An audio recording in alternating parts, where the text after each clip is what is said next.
गोंदिया जिल्ह्याच्या देवरी तालुक्यातील शेतकऱ्यांनी रब्बी पिकाची लागवड केली आहे, मात्र 15 दिवस लोटूनही धान पिकाला पाणी मिळत नसल्याने देवरी तालुक्याअंतर्गत येणाऱ्या शेतकऱ्यांनी शिवसेना शिंदे गटाचे माजी आमदार सहस्राम कोरोटे यांच्या नेतृत्वात मनोहर सागर जलाशयावर आंदोलनाला सुरुवात केली। देवरी तालुक्याच्या शिरपूर गावालगत असलेल्या शेतकऱ्यांनी पावसाळ्यात धान पिकाची लागवड केली, मात्र अवकाळी पावसामुळे आणि नदीला आलेल्या पुरामुळे शेतीचं नुकसान झाले, तर दुसरीकडे अजूनही नुकसान भरपाई मिळाली नाही। तर रब्बी हंगामात शेतकऱ्यांनी धान पिकाची लागवड केली, मात्र सिंचन विभागाने एकदा धान लागवडीकरिता पाणी सोडलं।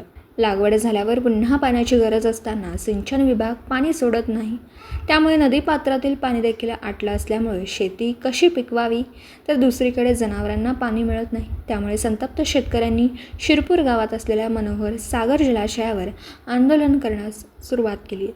जोपर्यंत मागण्या पूर्ण होत नाहीत तोपर्यंत आंदोलन मागे घेणार नाही, अशी भूमिका शेतकऱ्यांनी घेतली आहे। त्यामुळे सिंचन विभाग काय भूमिका घेते हे पाहण्यासारखं असेल। गोंदियाहून प्रतिनिधी अमरदीप बडगे। आपल्या मागण्यांसाठी आजचं आंदोलन आहे धरणावर। तर आजचा जो आंदोलन आहे हा पाण्यासाठी आंदोलन आहे आणि आज जे आंदोलन अशासाठी करण्यात आलं आहे की आपण या ठिकाणी लोकप्रतिनिधी असतील किंवा त्यांच्यासोबत आम्ही 15 दिवसापासून संपर्क साधत आहोत की धरणाचं पाणी सोडा, कारण शेतीला जी शेती आहे ती मरत आहे, त्यासाठी पाणी सोडा। पाणी ते न सोडल्यामुळे हा आंदोलन आहे। आमची मागणी अशी आहे की जे पीक आमचं मरत आहे ते पीक मरू नये, यासाठी अधिकारी असतील किंवा लोकप्रतिनिधी आणि हा शिरपूर धरणाचं पाणी सोडावं, यासाठी आमचं आंदोलन आहे।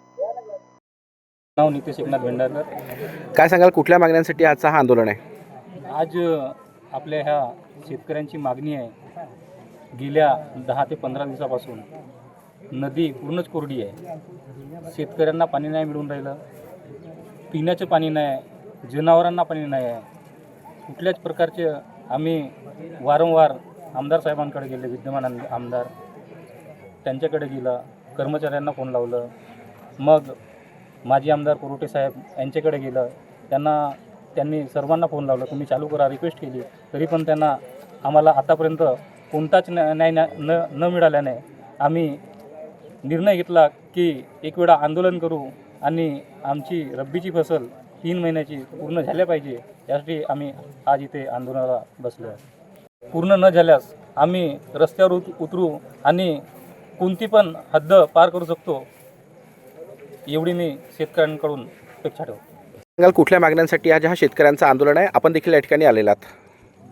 शिरपूर धरणाचे पाणी आणि वाघ नदीच्या तीरावर बसलेले, दोन्ही थडीवर बसलेले जे शेतकरी आहेत, त्यांना ह्या डॅममधून पाणी मिळालं पाहिजे, ह्या आंदोलनासाठी आपण ह्या मागणी घेऊन ह्या ठिकाणी आज आंदोलन करत आहोत। आज खऱ्या अर्थानं जेव्हा डॅम पूर्णपणे भरतो आणि भरल्याच्या नंतर जेव्हा 7 दरवाजे उघडतात, तर ते दोनही बाजूला नदीकाठावर बसलेल्या लोकांच्या मोठ्या प्रमाणामध्ये नुकसान होतं।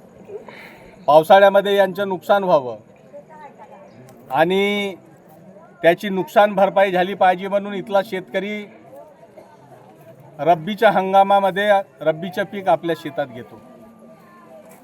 पण ह्या अधिकाऱ्यांना काय झालं मला हे कळूनच नाही राहिलं।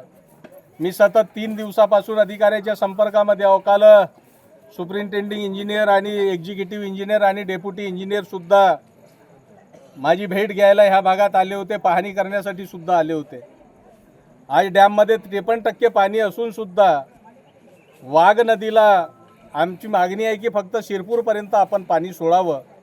शिरपूरपर्यंत पाणी सोडले तर आमचे जे पुरामुळे इफेक्टेड जे गावं आहे आणि ज्यांनी आता उन्हाळ्याची रब्बी लावली, त्यांच्या गुरांना पाणी पाहिजे। अनेक लोकांनी जे पिण्याच्या पाण्याची नळ योजना आहे त्याच्या विहिरी त्या वाघ नदीमध्ये खोदलेल्या आहे, बांधलेल्या आहे, त्याच्यामध्ये सुद्धा पाणी संपूर्ण संपलेलं आहे ना, त्या विहिरीमध्ये पाणी नाही। अशा परिस्थितीमध्ये आम्हाला पाण्याची नितांत गरज आहे। अधिकाऱ्यांना आम्ही बोललो, पण अधिकारी हे सिरियसली घेत नाही, कारण की यांना काय वाटतो माहीत नाही, यांना कुठल्याही प्रकारची शेतकऱ्याशी काही घेणं देणं नाही, अशा प्रकारचं आम्हाला वाटून राहिलं। आज मी चीफ इंजिनियर यांच्यासोबत सुद्धा बोललो, तर चीफ इंजिनियरनं म्हटलं की आता आम्ही आढावा बैठक घेऊन राहिलो नागपूर ह्या ठिकाणी सुपरिंटेंडिंग इंजिनियरसोबत, आणि आढावा बैठक घेतल्याच्या नंतर लगेच आम्ही तुम्हाला निर्णय देऊ, अशा प्रकारचं सुद्धा त्यांनी आम्हाला सांगितलं आहे. नक्कीचपणे आमची हे शेतकऱ्यांची रास्त मागणी आहे की शेतकऱ्याला पाणी मिळालंच पाहिजे. शेतकऱ्याला पाणी मिळालं नाही तर शेतकरी कसा जिवंत जगेल.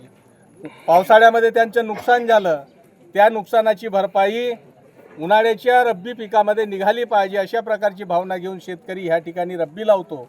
पण ह्या अधिकाऱ्यांच्या मनमानी कारभारामुळे आज त्यांना पाण्याविना राहावं लागत आहे. 15 दिवस झाले रब्बी लावून झाली, सर्व जमिनीला भेगा पडलेल्या आहे, पण आतापर्यंत यांनी नदीला पाणी सोडलेलं नाही. नक्कीचपणे अगर तो 4-5 दिवस पाणी सोडलं नाही तर शेतकऱ्याची संपूर्ण फसल चौपट होऊन जाईल, नष्ट होऊन जाईल आणि शेतकऱ्याचं मोठ्या प्रमाणामध्ये नुकसान होईल. ह्यासाठी म्हणून इथली संपूर्ण जनता म्हणजे शेतकरी आणि त्या भागातील सर्व जनता ह्या ठिकाणी एक आंदोलनाचा पवित्रा घेऊन या मनोर डॅमच्या पारीवर आज आंदोलन करत आहे. पूर्ण नाही झाली तर यापुढचं पाऊल काय राहणार आहे आपलं? मग मागणी पूर्ण नाही झाली तर नक्कीचपणे याच्यापेक्षा आक्रोशित आंदोलन या ठिकाणी हे संपूर्ण शेतकरी आणि जनता मिळून नक्कीचपणे करणार आहे. आज या ठिकाणी उद्योगाला ते पाणी देतात बिना परवानगीनं. अल्कोहोल बनवण्याच्या फॅक्टरीला आणि इथेनॉल बनवण्याच्या फॅक्टरीला ते विना परवानगी ते पाणी देण्याचं काम करतात, पण शेतकऱ्यांना मारण्याचं काम दुसरीकडे करतात. हे कुठली तरी दुटप्पी भावना ह्या अधिकाऱ्यांच्या माध्यमातून होत आहे. नक्कीचपणे अधिकाऱ्यांनी तात्काळ याचं संज्ञान घेऊन त्या शेतकऱ्यांना त्या नदीमध्ये 2 दरवाजे उघडून कमीत कमी 5 तास पाणी सोडलं पाहिजे आणि शेतकऱ्याला न्याय दिला पाहिजे. थँक्यू. दिवसभरातील घडामोडींचा आढावा घेण्यासाठी पाहत रहा N24 मराठी न्यूज चॅनल.